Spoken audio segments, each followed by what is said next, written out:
Cooperative bank का hacking case जनवरी 24 ये साल रिपोर्ट हुआ था। बैंक के मैनेजर ने कंप्लेंट दिया था कि 12 करोड़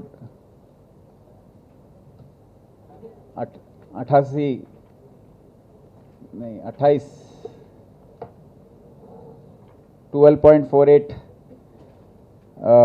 करोड़ का उसमें हैकिंग हुआ है, साइफन ऑफ हो गया है। तो रिकन्सिलिएशन करते समय उनको ये पता लगा और उन्होंने आकर सीसीएस में कंप्लेंट दिया। साइबर क्राइम सेल ये केस टेकअप करके 2 महीने बहुत गहरी तहकीकात करने के बाद काफ़ी ये केस के बारे में जानकारी मिली है। तो इसमें ब्रीफली संक्षिप्त में मैं कहना चाहता हूँ कि हैकर जो है वो कौन से देश में बैठा है हमको नहीं मालूम अभी भी। यूके हो सकता है या नाइजीरिया में कहीं हो सकता है मोस्ट प्रोबेबली। तो उसने नवंबर के महीने में 200 फिशिंग मेल्स महेश बैंक के एम्प्लॉयज़ को भेजा था। 200 एम्प्लॉय को 200 मेल भेजा उसने, और उसमें 2 एम्प्लॉय वो जो फिशिंग मेल्स हैं उसको क्लिक किया। उन्होंने उनके बिजनेस के संबंधित विषय में मेल आया था तो उसने क्लिक किया। क्लिक करने पर उसका जो मेल है हैकर है वो उनके सिस्टम से कनेक्ट हो गया, क्योंकि उसमें रिमोट एक्सेस ट्रोजन एक था, वायरस का नाम है, वो ट्रोजन था। उसकी वजह से कनेक्शन हो गया। कनेक्शन होने के बाद ये हैकर की लॉगर सॉफ्टवेयर भेजा है वो दोनों सिस्टम में। की लॉगर सॉफ्टवेयर भेजने के बाद क्या होता है कि जो भी वो 2 एम्प्लॉय काम करने वाले बैंक में टाइप करते हैं, अपना यूज़र आईडी पासवर्ड टाइप करते हैं, तो उसको पता लग जाता है। तो इसके द्वारा की लॉगर सॉफ्टवेयर के द्वारा उसने ये दोनों एम्प्लॉय का यूज़र आईडी और पासवर्ड उसने मालूम कर लिया। उसके बाद ये 2 सिस्टम्स के द्वारा वो, क्योंकि सिंगल नेटवर्क पर है, जो सुपर एडमिन कहते हैं, सुपर एडमिन जो वो होते हैं बैंक में जिनको डेटाबेस जो है उसके साथ इनका कनेक्शन होता है। उसमें एंट्री करने का और उसको एक्सेस करने का जो पासवर्ड हो या यूज़र आईडी हो इन्हीं के पास होता है। पर महेश बैंक में 10 लोगों के पास ये सुपर एडमिन का यूज़र आईडी जो है, 10 लोगों के पास ये सुपर एडमिन का यूज़र आईडी जो है और पासवर्ड जो है दिया था 10 एम्प्लॉयज़ को। तो जब भी ये 2 एम्प्लॉय ये 10 एम्प्लॉय से संपर्क करते थे और टाइपिंग करते थे या कुछ मेल एक्सचेंज करते थे, तो पूरा इन्फॉर्मेशन वो हैकर को पहुंच रहा था।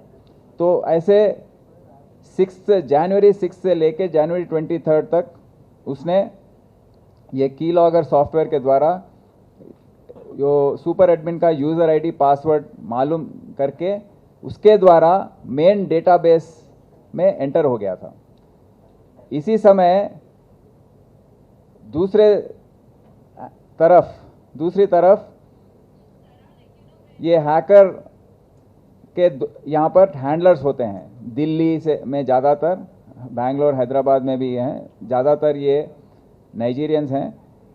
ये हैंडलर्स क्या किए हैं कि नवंबर के महीने में ही जो 7 लोगों के द्वारा महेश बैंक में अकाउंट्स ओपन करवाए हैं।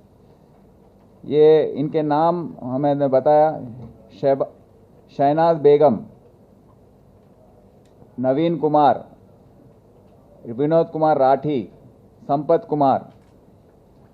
ये चारों के अकाउंट के द्वारा उसने क्या किया कि पूरा 12 जो अमाउंट उसमें था मिनिमम अमाउंट, क्योंकि ऑलरेडी उसके पास यूज़र आईडी पासवर्ड पहुंच गया था, वो अकाउंट में एंटर होकर उसमें 2 लाख होने पर उसको 4 करोड़ कर दिया। उसमें 299 रुपीज़ एक अकाउंट में था, उसको 5 करोड़ कर दिया। मतलब उसके पास जो भी कर सकता है वो अकाउंट में पहुंच गया है, वो डेटाबेस में पहुंच गया है। तो वो account just on in the account sheet he has changed. इस ऐसे टोटल 12.48 करोड़ ये 4 अकाउंट में उसने चेंज किया। और 3 अकाउंट भी थे बट वो 3 अकाउंट काम नहीं किए वो दिन।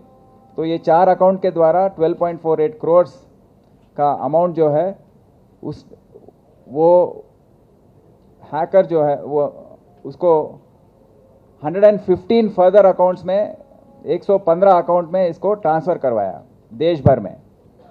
और ये 115 अकाउंट होल्डर्स काफ़ी लोग हैं, दिल्ली में है, कलकत्ता में है, नॉर्थ ईस्ट में है, बेंगलोर में है, हैदराबाद में है। इनका क्या है कि जो भी अकाउंट खोलता है 10% कमीशन उनको दिया जाता है ये पूरा खेल में। तो वो 115 अकाउंट से इसने एटीएम के द्वारा जो कैश था वो विड्रॉ हो गया, और ये 115 अकाउंट्स के बाद और 398 अकाउंट्स और खोले गए देश भर में, कोने कोने में ये अकाउंट्स खोले गए। वहाँ पर भी जाके एटीएम्स के द्वारा कैश विड्रॉ किया गया। और इसका पूरा जो इन्वेस्टिगेशन है, जो तहकीकात है, 2 महीने से काफ़ी हमारे ऑफिसर का 100 ऑफिसर, मतलब कांस्टेबल से लेके जॉइंट सीपी तक, ये 2 महीने बहुत मेहनत किए हैं, देश भर में घूमे हैं, क्योंकि हम एक फैसला लिया था कि हम ये केस में हैकर को कैसे भी पकड़ना है, क्योंकि ये डेंजर जो है बहुत ज़्यादा है। इसके द्वारा अभी आने वाले दिनों में काफ़ी बैंक हैक हो सकते हैं। और अभी तक हमारे राष्ट्र में हम देखे हैं, तेलंगाना स्टेट कोऑपरेटिव बैंक का हैक हुआ था जुलाई में, 2 करोड़ रुपए आसपास उसमें हैक हो गए थे।